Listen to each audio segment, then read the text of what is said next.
this problem is about refraction. For example, we are given three materials, A, B, and C. In first case, we see three cases, right? In all three cases, the light is entering from air, three materials. In first case, light is entering from material A into B, and there is refraction. From material B to material C, there is a refraction, change of direction, and in this case, light goes from material A to C. You should rank three refractive indices. Which refractive index is larger, which comes next, and which is smaller, A, B, C.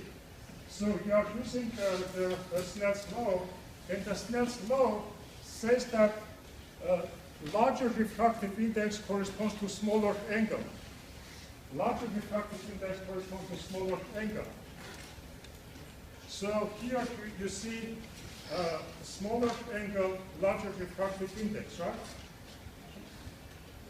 Angle in A is smaller than B, right? It means that the refractive index of A is larger. Smaller angle corresponds to larger refractive index.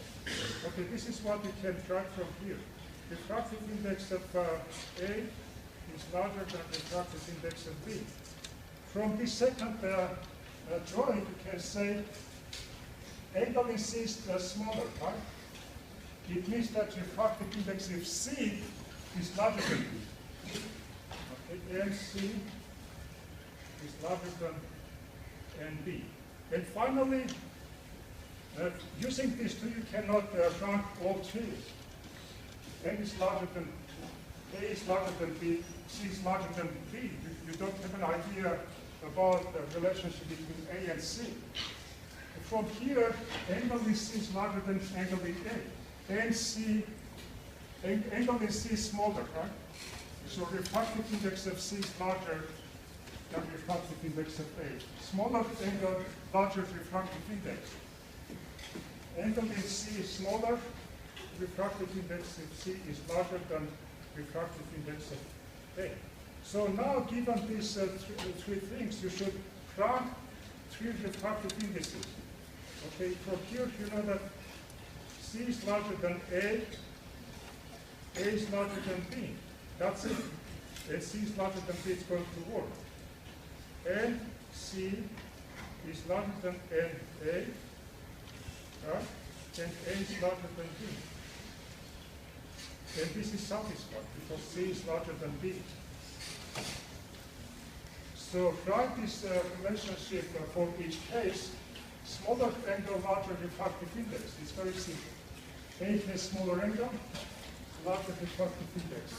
C has smaller angle, larger refractive index. Again, C has smaller angle, larger refractive index.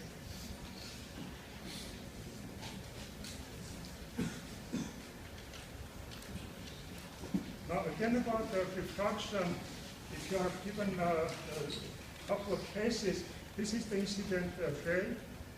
This is normal to the surface.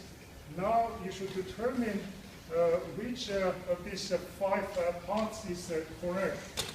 So if this is glass, this is air. This is incident ray. Glass has larger refractive index.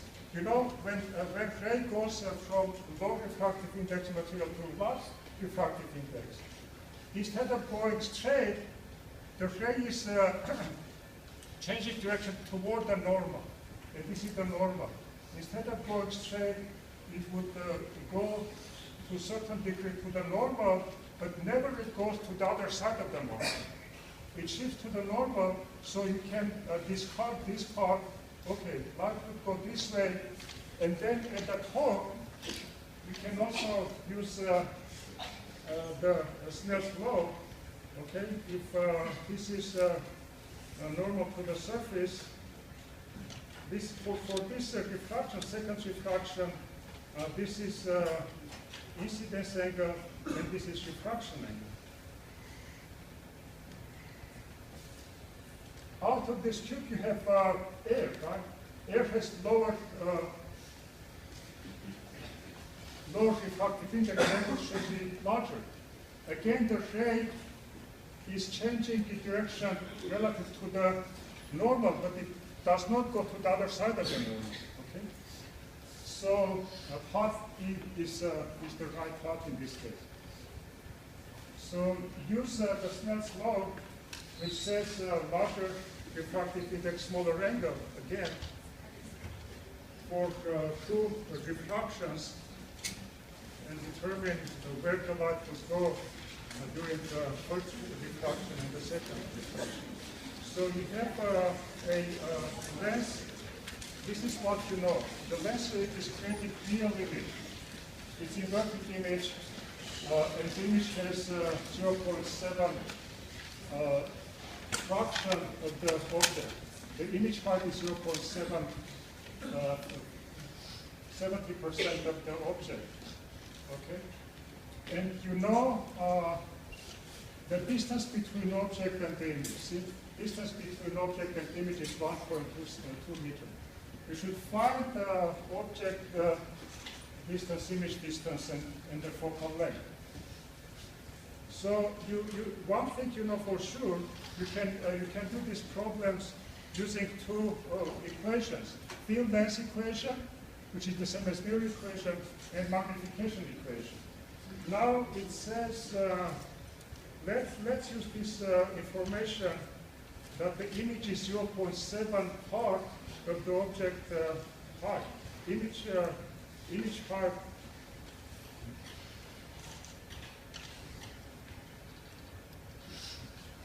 Okay, one second. I think this. Yeah. Okay. Image height is 0.7 fraction of object height. So magnification equation. Magnification is the ratio of image height over object height. But it also equals image distance, negative sign image distance over object distance. And you know that this magnification is simply 0.7. It is 0.7. It says image height is 0.7 of object height. HI should be 0.7 HO.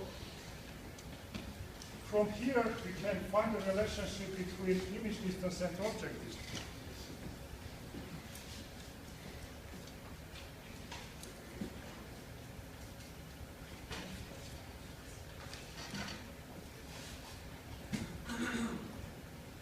Okay, one more thing. You should pay attention that it says it is inverted image. For inverted images, the magnification should have negative sign. So it says the size is 0.7 part of object height, but it also says it's inverted. Therefore, this should be negative 0.7. Inverted image has negative magnification, so this should be negative 0.7. So you should take into account each piece of information. And this inverted indicates that the magnification is negative. And from here, you can find a relationship between image distance and object distance, which is image distance is 0.7 object distance, right? And one more piece of information, distance between object and image is 1.2 meters. dr plus dO. Distance between object and the image is the object distance plus image distance, which is 1.2 meters.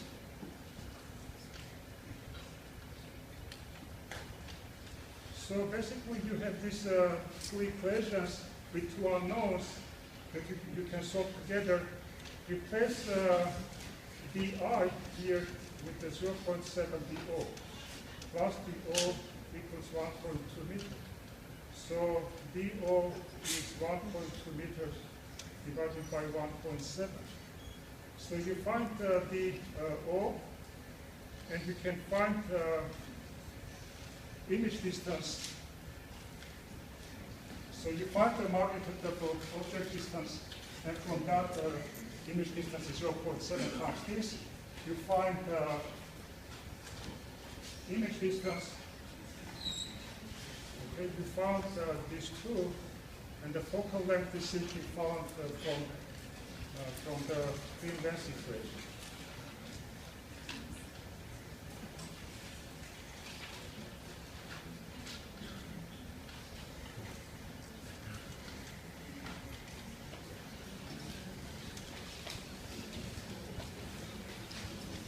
So this is about the mirrors.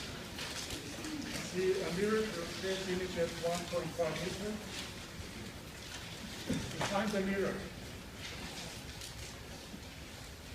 image at 1.5 meters behind the mirror. Object distance is given. You should find the focal length and determine if this is a concave mirror or convex. So again, you should remember that for mirrors, when the image is created behind the mirror, that's a virtual image, and for virtual images, image distance is negative.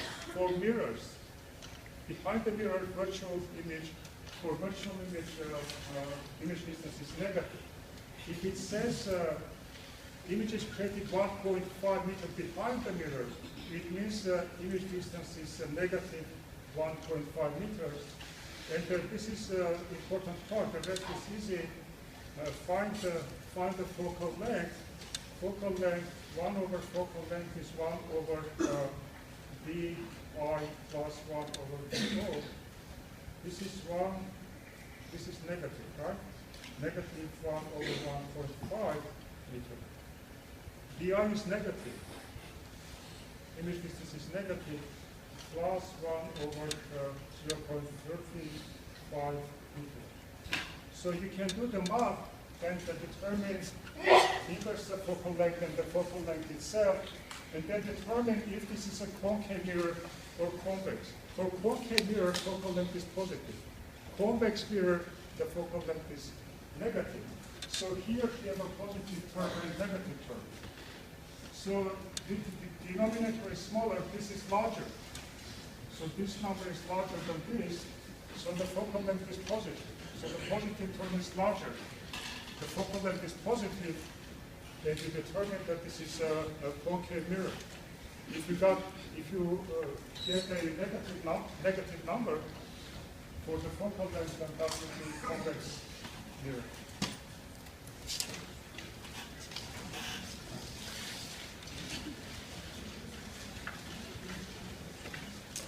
So now this you have a concave mirror, the radius is given, object height is given, object distance is given. Find the image distance and image height. So of course, whenever the radius is given, you find the focal length. Focal length is 1/2 of the radius. However, this is good for concave mirror in this case. If it's said it's a convex, we would add a negative sign. Convex mirror, negative focal length. Okay, now find the image distance. 1 over image distance is 1 over f minus 1 over object distance. Okay, this is the same as mirror equation. Okay, find the height of the image. Okay, from here you find image distance between the focal length from here, the object distance that is given. So you found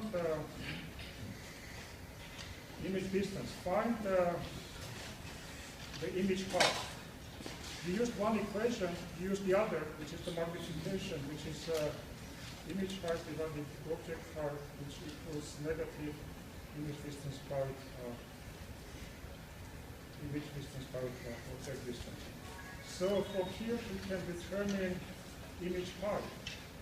Image height is negative d by divided by d. Basically, you know all these three things. You determine image distance and object height is given, object distance is given. Most of these are straightforward. Just use two. You have only two equations. If two things are required, use one to find one, and then use the other to find the other unknown. Just make sure that you are determining the sign is important. If you use the correct sign for focal length and correct sign for image distance, you need to study and keep these things in mind. So this is simple multiple choice. All of them are multiple choice. So we are going to be given the possible solutions are given the numbers. So this is a concave mirror. If you place the object at the focal point, then the reflected rays go parallel to each other. The ray in incident ray goes to the focal point. After reflection, it goes parallel. Okay. If the object is at infinity, very far away, then the rays come parallel and the image is created at focal point. If the object is at the focal point, after reflection, the rays go parallel to each other. Logical question. So, if the object is very far away, for concave mirror, after reflection, the rays converge at the focal point. The image is created at focal point. If the object is at the focal point, they go hit the mirror and go parallel to each other. That's all. Here you have two mirrors, mirror A and mirror B, which are at angle alpha relative to each other. So angle alpha is given, and the initial incidence angle is given, theta r. You should find the angle of reflection from a second mirror. So basically we are using two things. The law of reflection, angle of reflection equals angle of incidence. And the second is the sum of internal angles of a triangle is 180. So you do sequential determination of angles. This angle is theta I. This is basically the same as incidence angle. Angle of reflection from first mirror is the same as angle of incidence. So, and this is right angle. We can determine this little angle. Let's call it beta. Beta equals 90 degrees minus theta I. Now you know alpha and beta for this triangle. What is that other angle? Let's put it down for delta. Okay. Delta equals 180 minus alpha minus beta.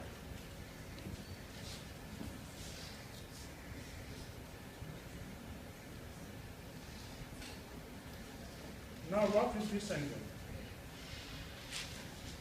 This is normal. This angle, let's call it gamma. Gamma is 90 degrees minus delta. 90 minus delta, which equals the angle of reflection from second mirror.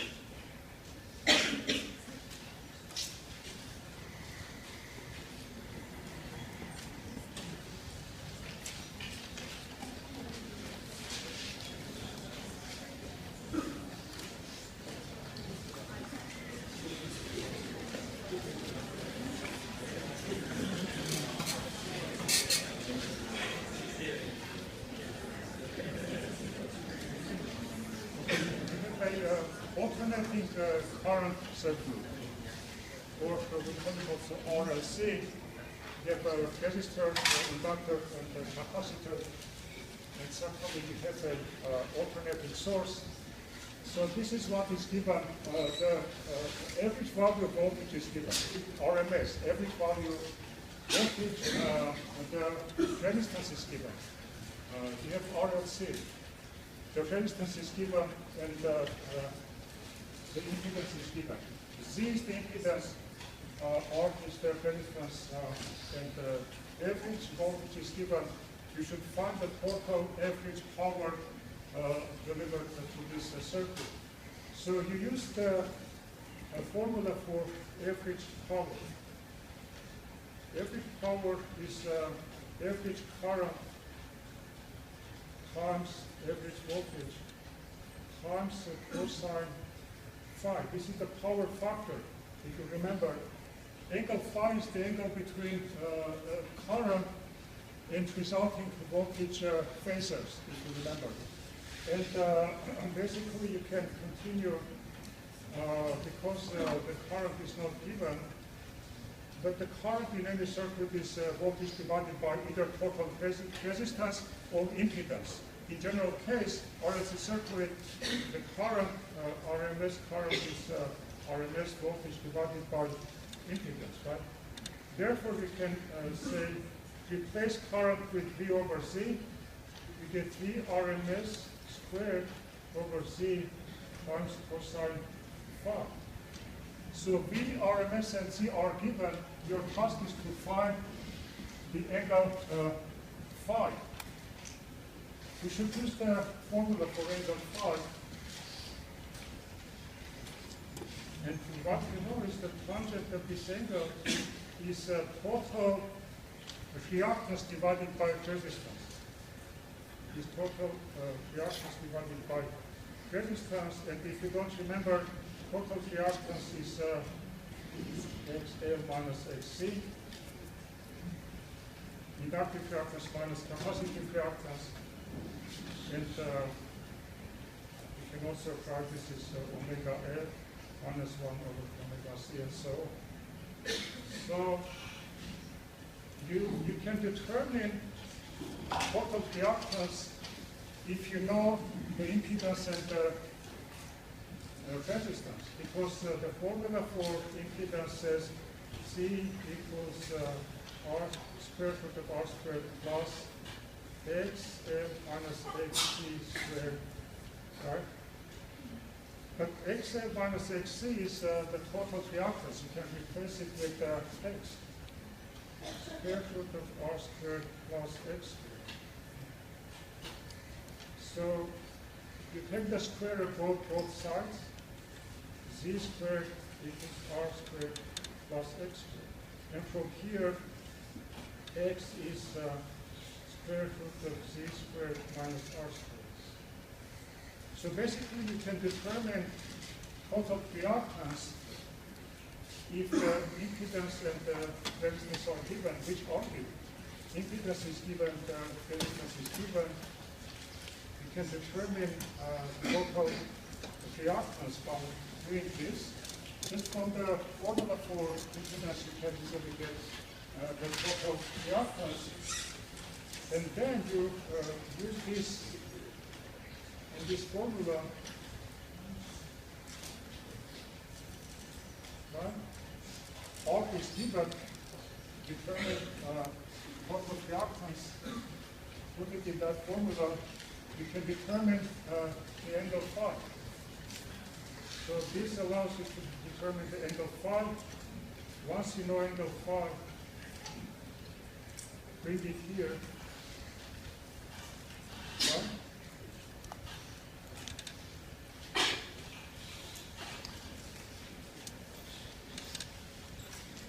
Start looking at it.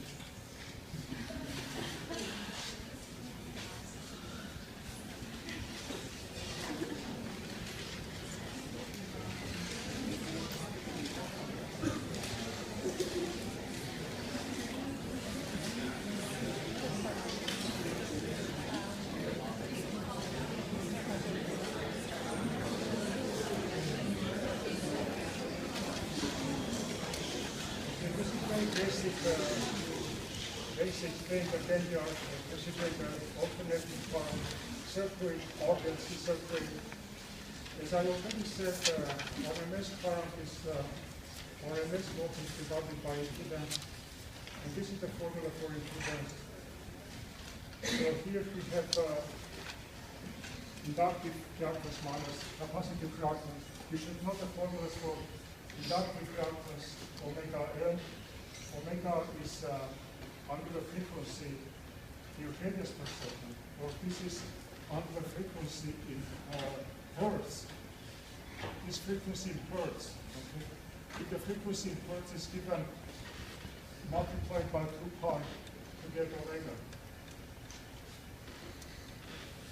This is the unit of this is hertz, Hz. And this is radians per second.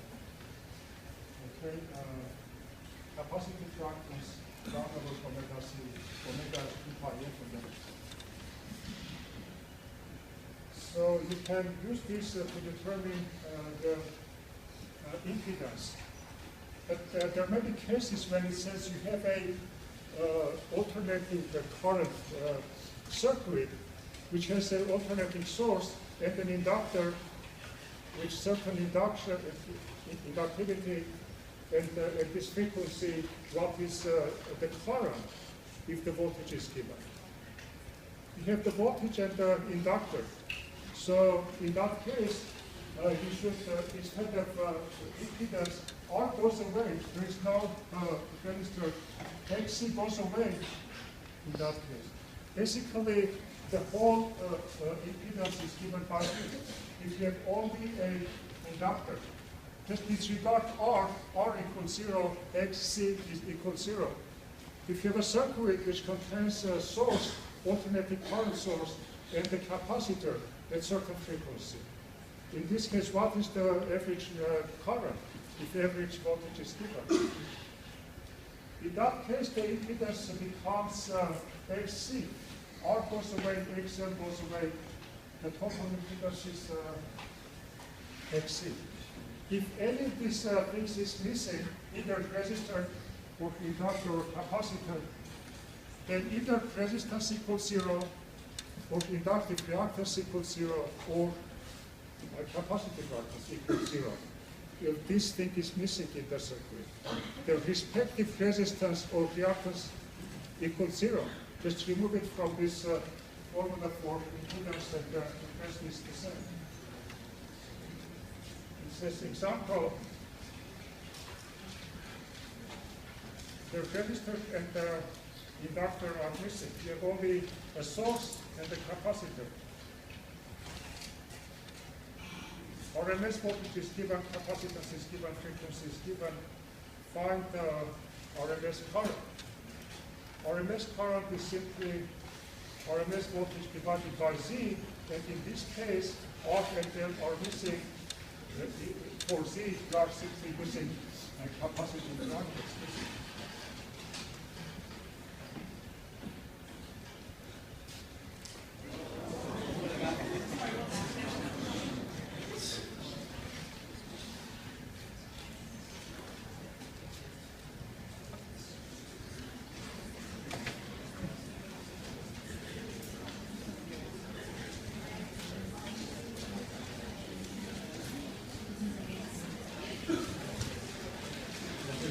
Frequency. Basically, these formulas are, you are going to have the formulas. You should decide which formula to use. This is a resonance frequency at which you have maximum current in RLC circuit given by this formula. This is in radians per second, and this is resonance frequency in hertz. Okay. Omega always is 2 pi times Z. Radians per second, and this is hertz. So there can be different scenarios. Basically, you have this formula which compare three entities: resonance frequency, inductivity, and capacitance. Two of them are given, find the other. Try to solve this equation. If these two are given, find the capacitance. If these two are given, find the inductance. If these two are given, find the resonance frequency in hertz and also in radians per second. So as you can see, these are really straightforward, mostly one-step or two-step problems. And finally, intensity of electromagnetic radiation can be given through electric component or magnetic component. But in any case, intensity is speed of light times energy density. For example, if it says that the sunlight creates certain intensity at the surface of the Earth, how much energy is stored in 1 cubic meter? So that's the energy density. Energy per cubic meter is the energy density.